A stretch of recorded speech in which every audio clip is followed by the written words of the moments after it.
Hello guys, magandang araw po. Dito po yung ating mga baka guys. Pinapapasok na po natin kasi alas 3 na po ng hapon. So meron po silang pagkain na inilagay natin.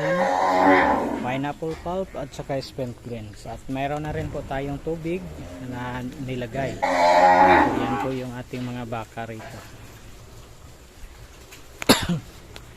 At kung ngayon ka palang napunta sa aking channel, ay huwag pong kalimutang mag-subscribe at pakihit na rin po ang notification bell para ma-update po kayo sa panibago pa nating video na i-upload. So ito po yung ating mga baka guys, at ito rin po yung ating trabaho araw-araw.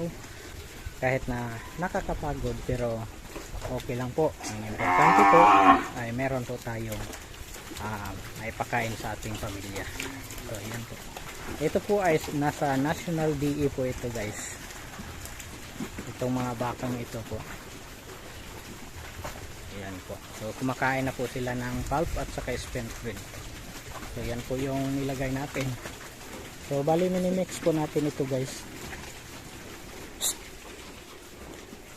Naam din na sagol ari, abi na pug nakika. So yan lang po guys. Maraming salamat po. Take care always and God bless. Bye bye.